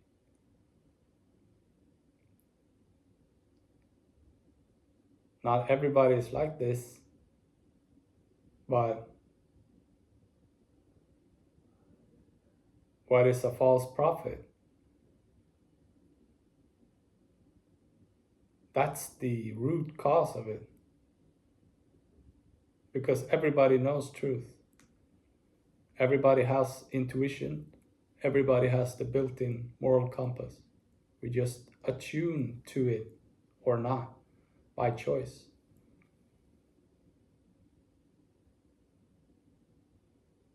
So what are you singing about? What are your songs about? What are your movies about? What's your book about?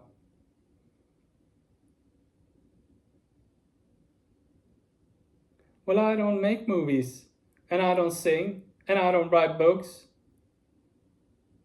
What are you about? What are you about? What are you giving? What are you understanding? Oh, the demand is so high, the pressure is so great. Yeah, it becomes that because we are mistreating ourselves so gravely. But what is actually necessary is loving presence. Like you smile and look somebody in the eyes and you actually pay interest and appreciation in them in all courtesy and all gratitude, because if they are not around, you're not either.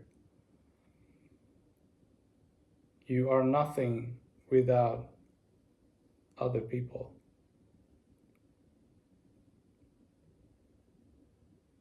And you are not capable of appreciating and feeling grateful for other people if you're not feeling appreciative and grateful for your own life.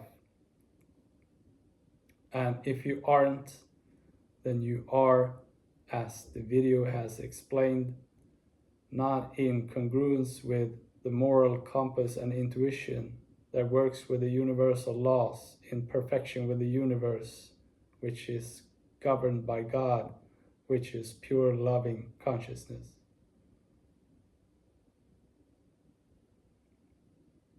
And that is something that you can heal and get reattuned from lie to truth within yourself in relation to yourself. And you will have a better experience with everything. And you wish to only give love and to make the world a better place. Because you appreciate the leaf, the sprout from the tree branch, as you appreciate the cash register person at your grocery store, as they are sitting there for 8 hours, or 10 perhaps, away from their family to receive a paycheck, to have a life.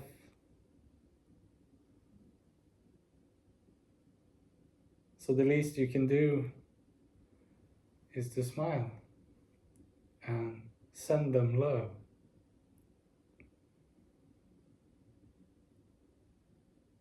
From your heart. So you gotta stay connected in your heart. You need love. That's what you need. I need love. You need love. There is no superiority or strength coming above a level that says, I'm so strong now that I don't need love anymore. There is, but that's a psychopath. That's somebody turned off who has become a great ego. And if they are working for the greater good of humanity, then it's very destructive.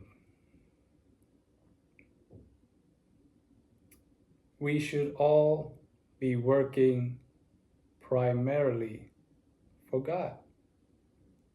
We should all primarily be working for love. God is love. In whatever we do, and have a relationship and praise God and acknowledge God to be real and not question ultimate reality. That's the fundamental problem with humanity that makes things go to shit. And that's religion, who has misused love and abused love in control. Love and God is not religious and never will be religious. Religion is just a way to, for some, use as control, and for some to have as a reminder of the universal laws and the moral compass and maturity. But the secondary is all heart and soul, and the primary is all ego. And then you have sex in between. So somebody heart and soul, they want to get closer in love, and they understand what love is. And somebody all ego wants to have sex to satisfy a need because of sexual frustration. And that can be whatever. It doesn't have to be loving. It can be a hooker. It can be whatever. Just as long as I can blah.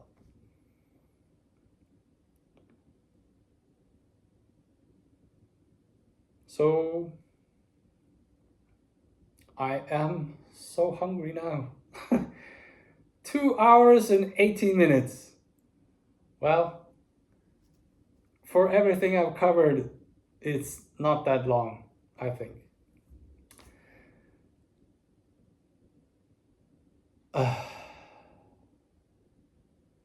Yeah. The conclusion of this video and everything I have said is to actually be so humble that you can say that I wish to know more about what love actually is. And just because I have been born as a human being and naturally should know what love is, even though that is completely correct, we get socialized and corrupt along the way, and we need to relearn with a deeper sense of maturity and wisdom as to give the future generation a more loving, stable foundation and legacy for the world of love to shine. Yeah.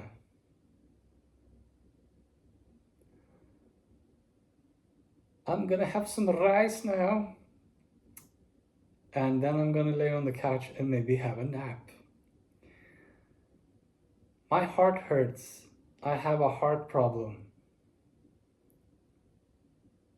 Sometimes I cannot take 2 long walks, and some days I have difficulty breathing because of tension. And I have a lot of guilt, financial guilt, that haunts me as a consequence of my history. So I know from experience, and why I know and why I can talk about all of this is because I am interactive in my own life, and I've always been that. To stand beside yourself and being complete like, I don't understand why anything is happening, is just irresponsible. And I'm not going to call you stupid because I am not the smartest human being on earth. I would never define myself as that.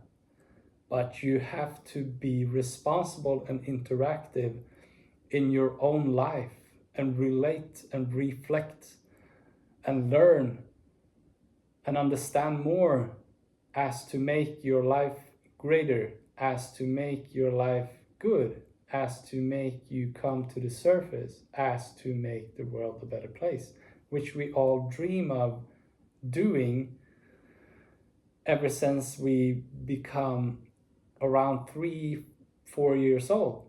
Because up until then, we don't really have the cognition to realize that shit is going on. But then the cognition develops, and we start to see that, why aren't people friends? And then it starts. Then it begins.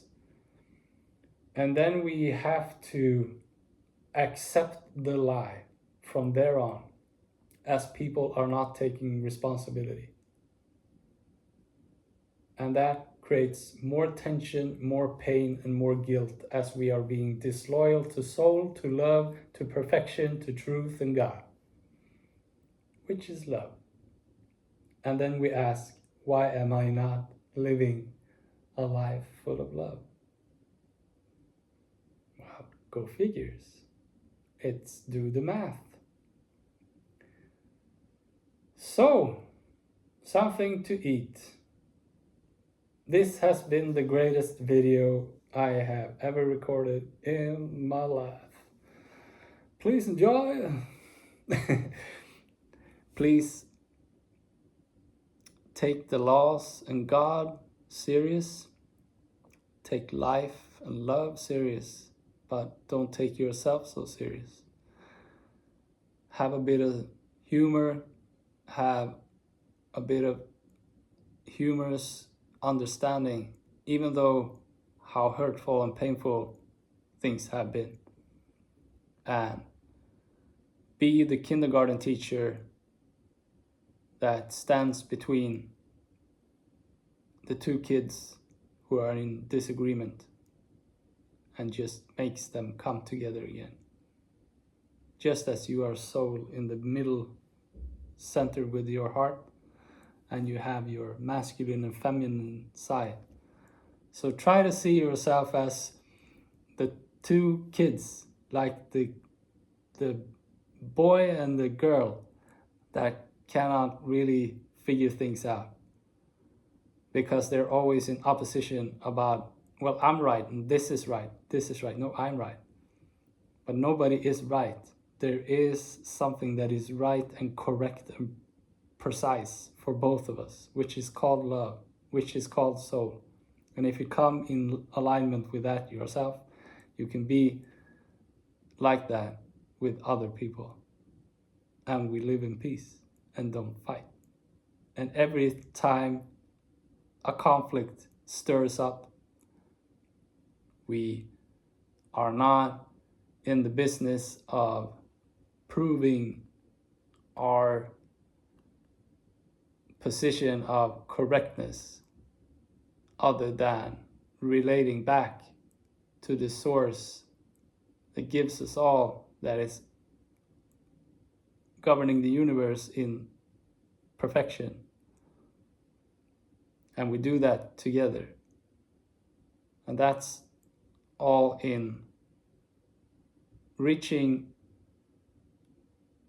what is the best. That is not who is the best. It is reaching what is right and not who is right.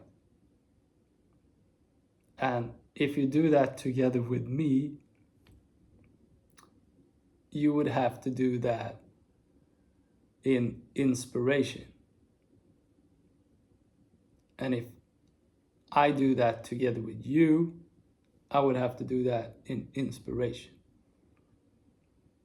Because otherwise we come from jealousy, and then it's all about who knows the best. And we're already dead. The conflict is already a disaster, because the communication is based on conflict from the get-go. It is not based in a solution.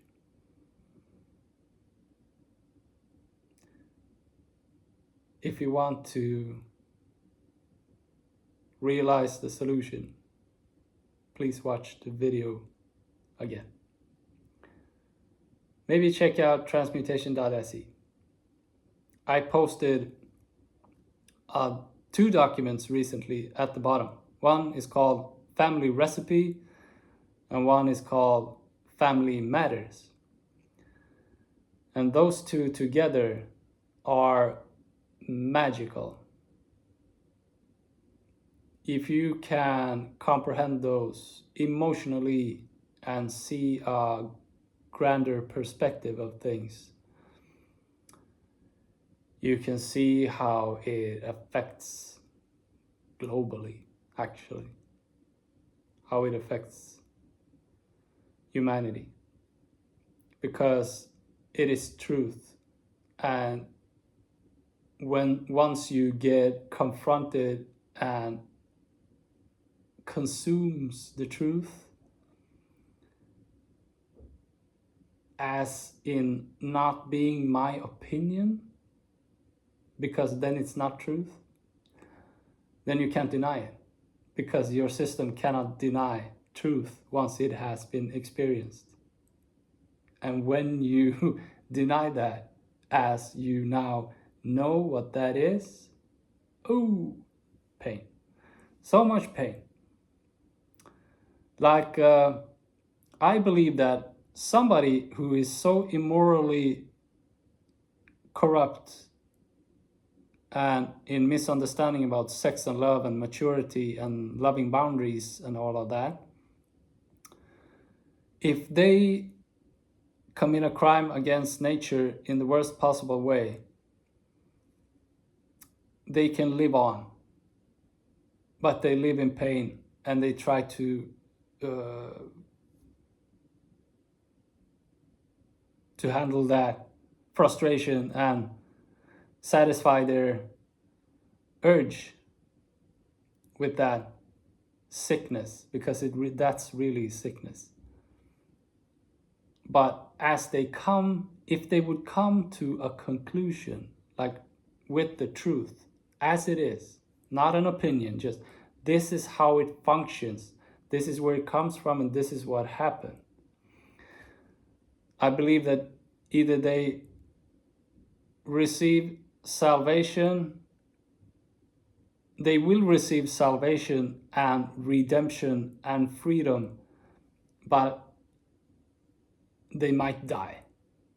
I think so. Maybe the light, the love, the positive energy that will be ignited within them with the truth in relation to what they've done might be like a sort of a guilt freedom nuclear splitting atoms, and they die,